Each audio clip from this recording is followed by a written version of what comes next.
Hello, everyone, and welcome to the initial broadcast. This is the maiden voyage of Wrestling News Live 5. I am your host. My name is Adam. We're going to be talking about the five major things going on in professional wrestling today. Uh, we have to start with this because this news broke just a couple of hours ago. Vince McMahon announced just at about 3 o'clock my time. I'm on Eastern Standard Time. So about 2 hours ago at 3 p.m., that he is going to be bringing back the XFL. That's right. Some of you who were around in 2000, 2001 might remember the XFL. It was a football league that was owned by Vince McMahon and the World Wrestling Federation at the time, now the World Wrestling Entertainment. And it was a football league that was supposed to be the alternative to professional football. That was the concept, that was the idea. It didn't go over as well as they hoped. It ran on NBC for one season. And after that, NBC basically said, okay, enough. We can't have this anymore. We can't have this on our network anymore. We're not renewing the XFL. And it cost the WWE and it cost Vince McMahon a lot of money. I think it was something like $17 million.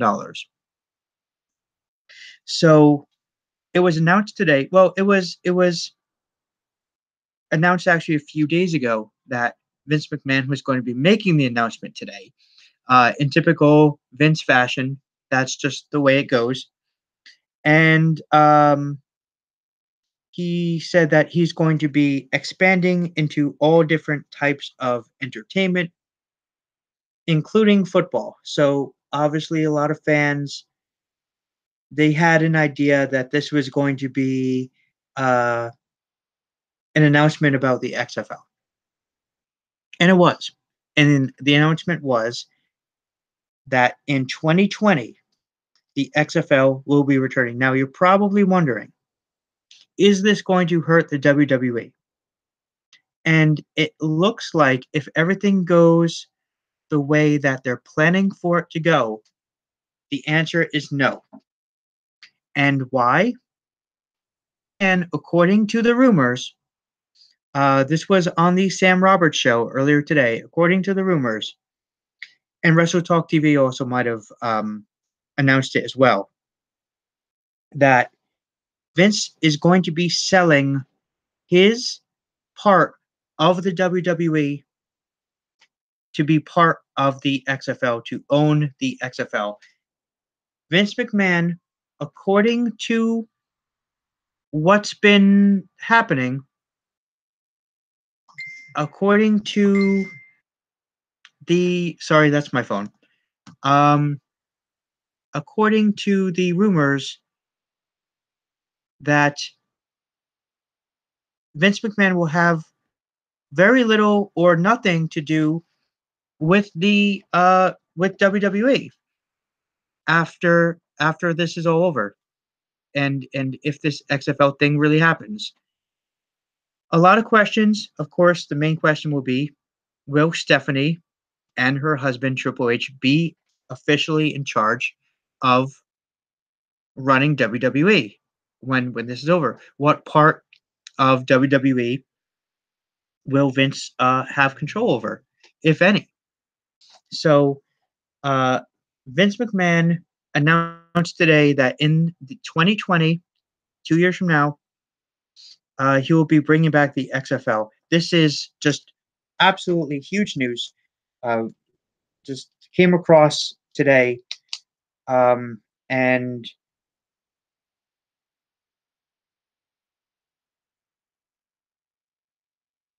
to this announcement because we know what happened last time. We know what a huge failure the XFL was last time. But it seems like there may be some minor improvements. Now, when I say minor improvements, I mean minor. Like, for example, um, they're going to be getting football experts apparently to oversee this thing, which is good. I'm happy that it'll be actual football experts, not just anybody, anybody running wrestling people. Last time they had announcers, they had wrestling commentators, and it was Jim Ross calling it. And yeah, Jim Ross is a football fan. We all know he's an Oklahoma Sooners fan, but he can't call football. His thing is calling wrestling. It was awful. So apparently they're going to be getting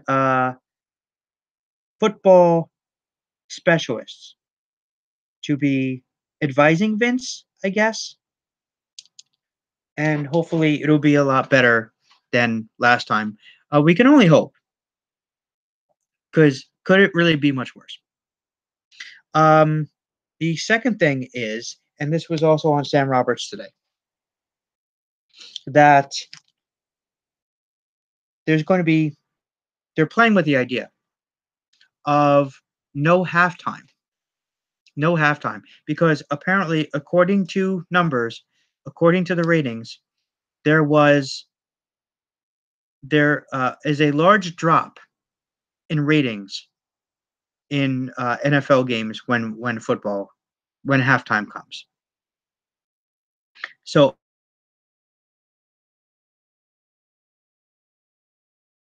halftime, it might make the games a little bit shorter. I don't really know. Maybe they won't be full quarters. I don't know. Maybe each quarter will be like, or each half will be like a quarter. I don't know. Be the length of a quarter. It'll be half quarters. But this is the rumor right now that no halftime. Other thing I heard was that there's also going to be a rule for um, the national anthem. There's going to be a national anthem rule because obviously, with everyone knows what's been going on with the NFL, and everyone knows that there's been a lot of controversy with the national anthem, and there's going to be actual rules, whether you sit or you stand or you kneel or you salute or whatever. But it's going to be in the XFL rulebook, which I think is going to be very interesting. Whether you like it or not, I don't know whether you agree with the national anthem rules or not. I don't know what they're going to be, but apparently there are going to be rules how to behave during the national anthem, and also if you do not follow those rules, you will not play. You will not play in that game, or maybe the next 3 games, the next 5 games, or whatever. There'll be suspensions or whatever. So this is going to be very interesting. It's going to be very interesting. Apparently, they also don't want the XFL to have anything to do with politics, political affiliation, anything having to do with any type of social commentary.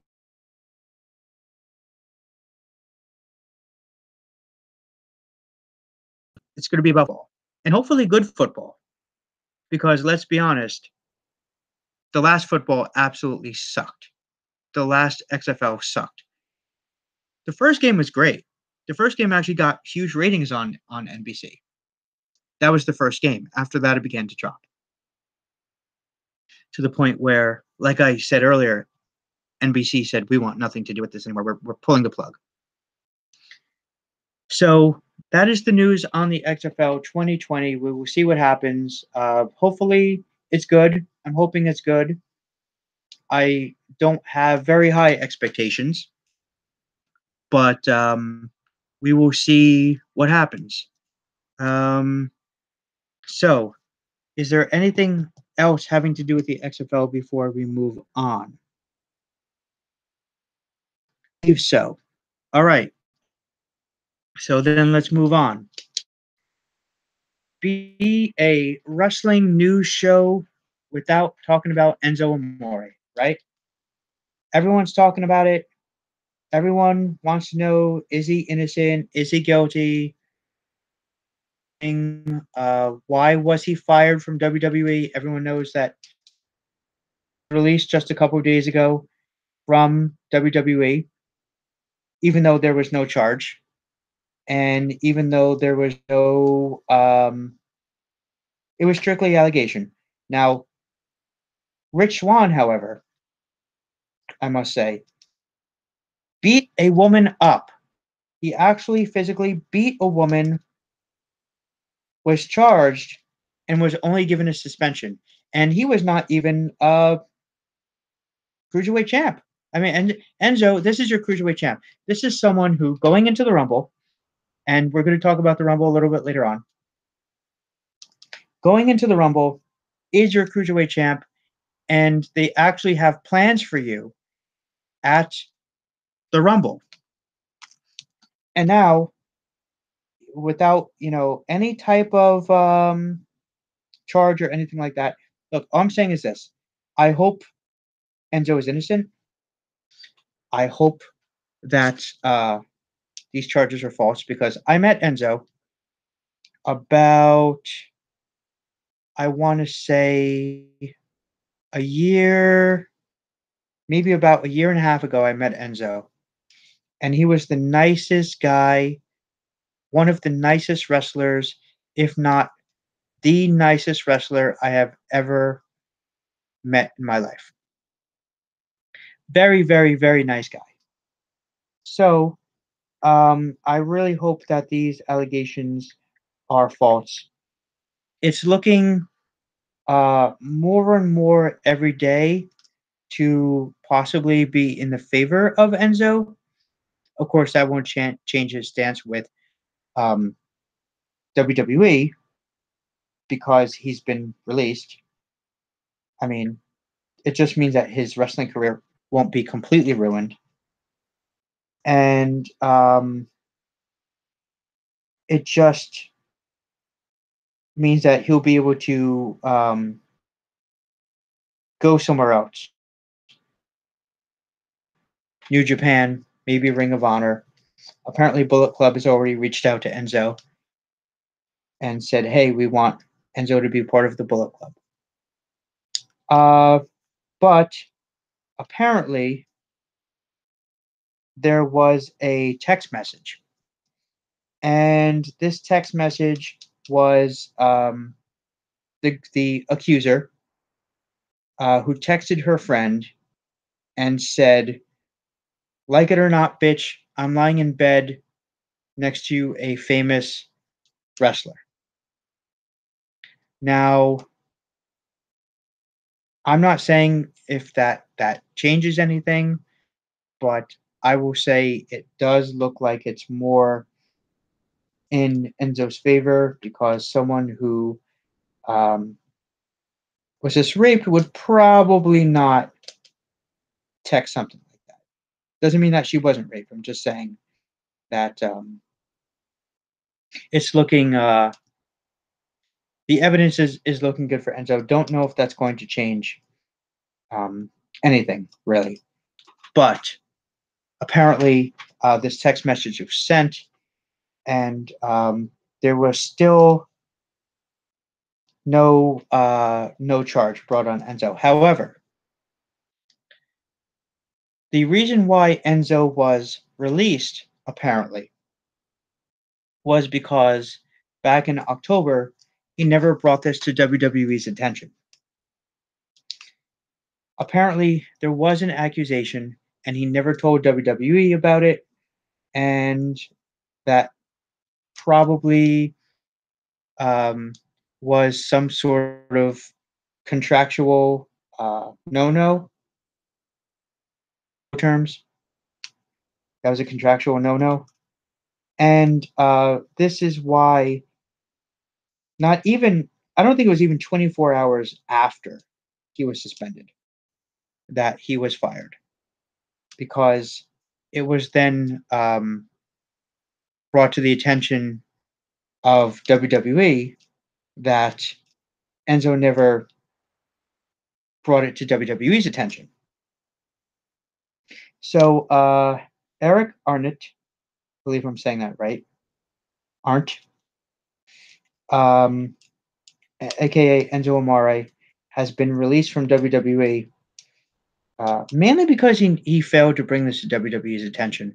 And I guess if that's the reason he was released, then I guess I can't really blame them, really, for releasing him for that reason. Um, Even though there was no charge brought on Enzo. But like I said, met him about a year and a half ago. Nicest guy. Doesn't mean can't happen. I mean, it's a completely different thing. But look at Chris Benoit. You know, a lot of people said, "Oh, Chris is the nicest guy in the world," and that tragedy happened. Um, so, not saying that he didn't do it. Just hoping for the best for Enzo and for everyone involved, and for the accuser as well. Just wishing the best for everyone and everyone's family. And I guess that's pretty much it for the Enzo thing. Let's talk a little bit of a lighter note. Why don't we go to a lighter note? Why don't we talk Royal Rumble? Because apparently now, according to Vegas odds, Daniel Bryan is the number 3. That's right, number 3 pick to win the Royal Rumble, according to Vegas odds. He is the third highest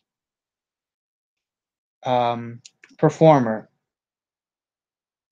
according to, well, let's see. I believe it's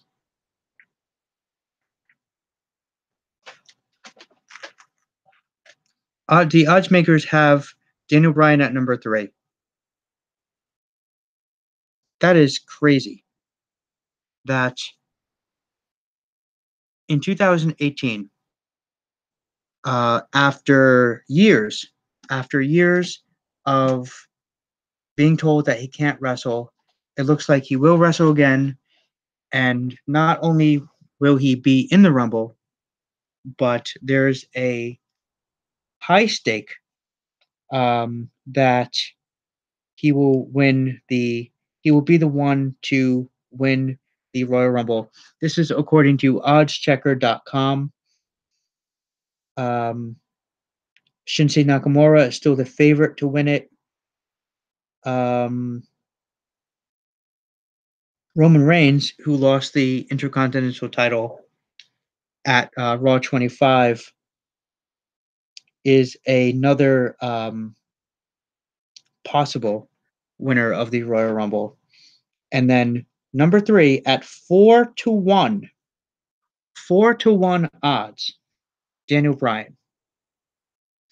This could be absolutely huge if I say that Daniel Bryan is definitely going to be in the Rumble.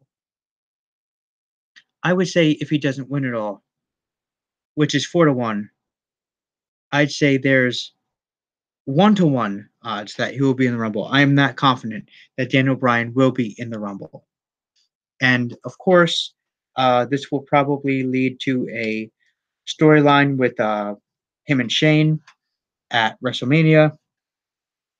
Um, of course, Daniel Bryan was not cleared to wrestle by WWE doctors, um, but it was other doctors outside of WWE who told him that he can wrestle. So, um, if he doesn't win the Rumble, or if he's not in the Rumble, which, like I said, I definitely think that he will be in the Rumble. And this is live now, so hopefully I don't have to eat my words. Something I said on a live broadcast on the internet. But this will lead most likely to a storyline with him and Shane McMahon at WrestleMania. That is, if he doesn't win the Rumble. If he does win the Rumble, hopefully he goes after AJ's title. If AJ is still champion, if he's able to beat Kevin Owens and Sami Zayn, which is who AJ is set to face at the Rumble. So if AJ wins and Daniel Bryan wins the Rumble, it's possible that we're going to see AJ Bryan at the Rumble. If not, we'll probably see Bryan and Shane. Um, Bryan apparently has been overly public that his contract with WWE ends in September. Now, if he doesn't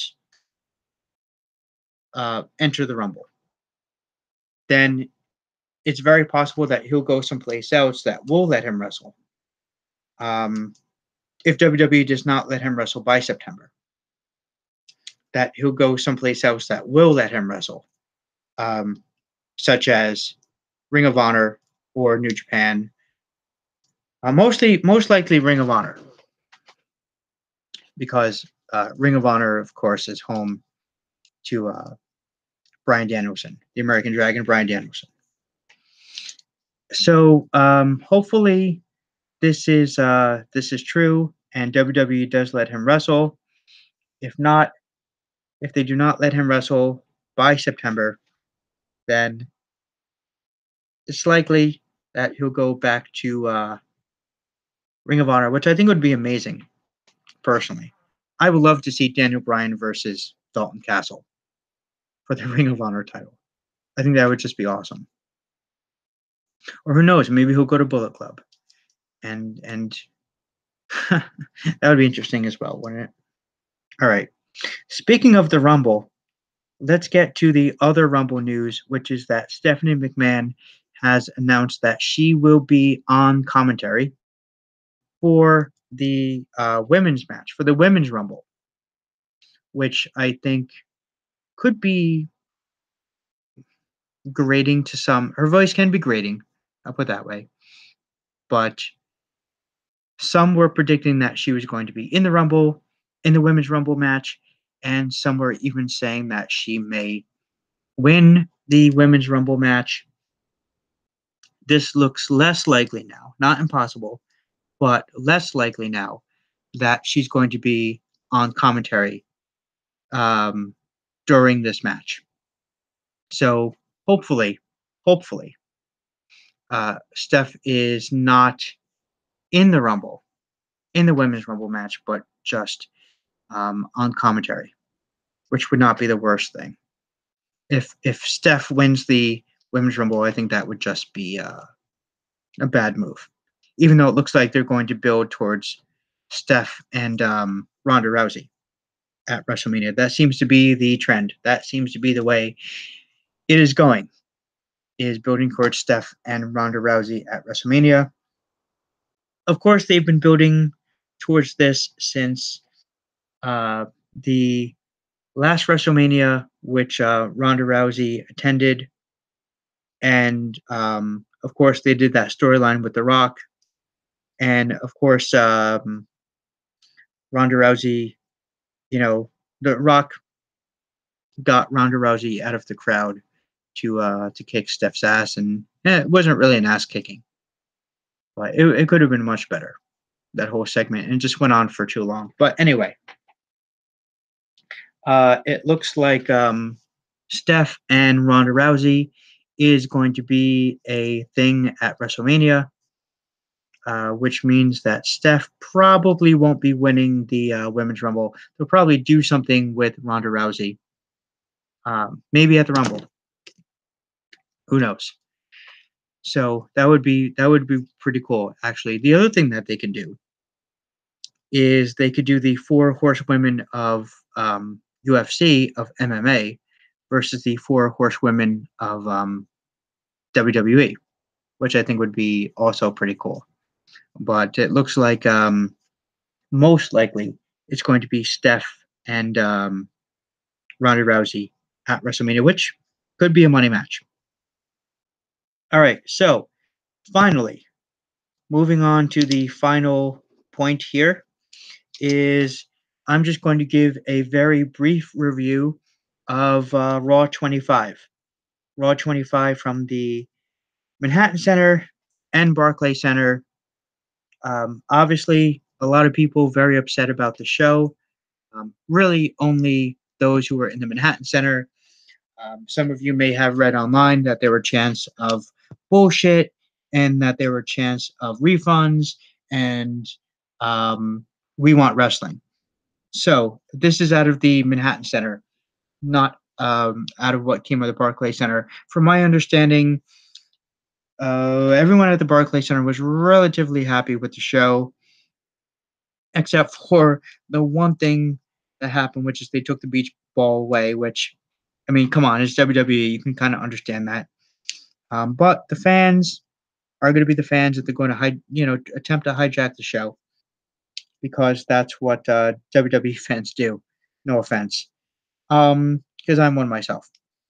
Of course, I wouldn't hijack a show if I went to it. I would just enjoy the show. But anyway, it doesn't matter. What I would do, or the way that I like to behave when I go to shows, but that's another story.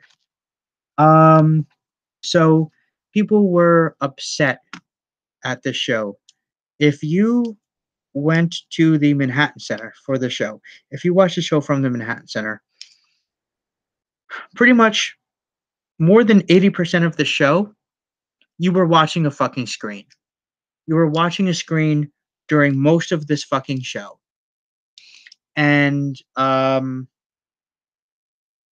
they got a 5-minute Undertaker segment, which basically didn't really accomplish anything because, well, let's be honest, it was vague.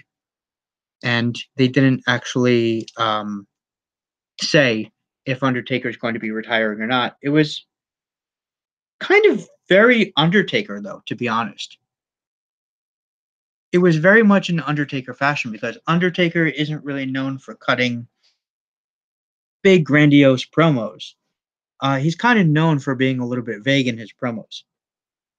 So, um, he, said, oh, 30, 30, 29 hole, well, whatever it is, for 29 total, whatever it is.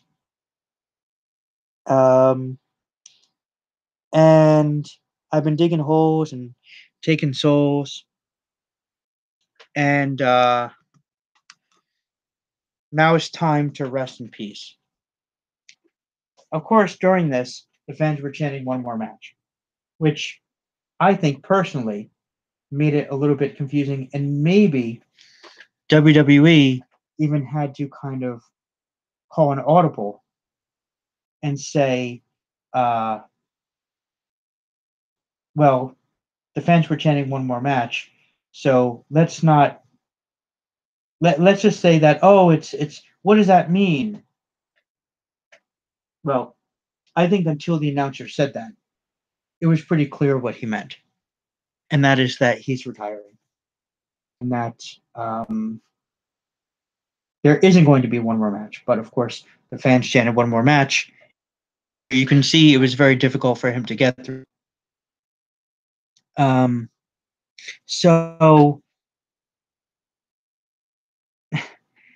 that was the first thing that was televised. Was televised from the Manhattan Center. There were two cruiserweight dark matches. Then they got a Undertaker segment. They got a very bad Matt Hardy versus Bray Wyatt match. That match was just awful, and I don't have any idea why they put Bray over in that match. Because Matt Hardy is a guy who is now woken, and he's a guy who's getting pretty decent heat, unless WWE gave up on him already, which I wouldn't be surprised. But he's been getting pretty decent heat, and you job him out to Bray Wyatt, who is pretty much a jobber now. I mean, let's be honest. Bray Wyatt's career has gone since he lost the title. I believe he lost it to Orton. Since he lost the title to Orton, it's his career has just been completely downhill. So that's very unfortunate that they would job Matt out like that to Bray Wyatt, which I've talked to a few people about this, and no one really understood why you would job him out to Bray of all people, someone who is getting a pretty decent response, and the fans are still doing delete, and I don't know, I just don't understand why Bray of all people, but let's see. After that, the fans pretty much watched the screen for about, I don't know, maybe another hour, 90 minutes. Apparently, Jim Ross and Jerry the King Lawler fell asleep. There's a picture of it online. If you Google it, if you just Google JR Jerry Lawler Raw 25 sleep, um, you will see pictures of them asleep from the Manhattan Center during the show. Um,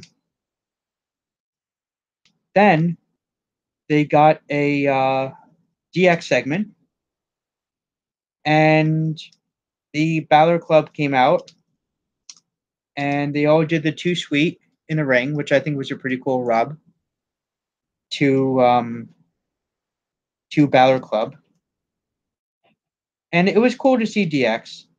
It was cool to see not just Sean and Hunter and Road Dogg and Billy Gunn and X Pac, but also Razor Ramon came out. Scott Hall, Razor Ramon was on the show. I thought that was pretty cool, honestly. And then, of course, Balor Club came out. They all did the Too Sweet. And then Gallows and Anderson beat up the Revival. And the Revival basically got jobbed out to Gallows and Anderson. And Triple H raises Finn Balor's hand. And that was pretty much it for the Manhattan Center show. Then, of course, back in the Barclays Center, they got the Lesnar and Braun Strowman segment. And that was pretty much it. But overall, the best stuff, meaning the Roman Reigns and Miz match, and of course the ending with Strowman, and the women's matches were okay, but a lot of the celebrities and stuff like that. Of course, they brought out the best women's wrestlers from the last 25 years. A couple of them were missing, of course. Lita was not there, but it was good to see Trish and everyone like that. Kelly was there, and it was a decent show overall. I felt like they could have done a lot more, though. There was a couple of decent backstage segments, but I felt like with Lita missing and with Rock missing, it was a little bit lackluster, especially for a 25th anniversary show. The idea of two arenas was cool. It's been a while since they've done something like that. Of course, the most famous being WrestleMania 2. They did it from 3 arenas: New York, Chicago, and Los Angeles. But I just felt like something was missing from the show. and they could have done a lot more. Apparently, WWE plans on scrapping the entire two arena idea, so I can't really blame them for that because this one was just awful. If you're in Brooklyn, it was fine, but if you're in Manhattan, it was just god awful. Especially that Hardy and Bray Wyatt match. Miz and Roman was a good match. That was actually a pretty decent, if not good match. Um, of course, Roman lost the IC title to Miz, so Miz will now be going into the Rumble, the Intercontinental Champion. All right. Well, that is all the news for right now. Um, I'm probably going to be creating a Facebook group for Wrestling News Live 5. I encourage everyone to go find that Facebook group and join. There's probably also going to be a Twitter page at Wrestling News Live 5. Again, that's going to be coming up in the future, so please stay tuned to this channel. Click subscribe, click the bell for notifications. If you like this video, please give it a like. And we will see you again next time. Thanks for listening. And this is Adam saying so long.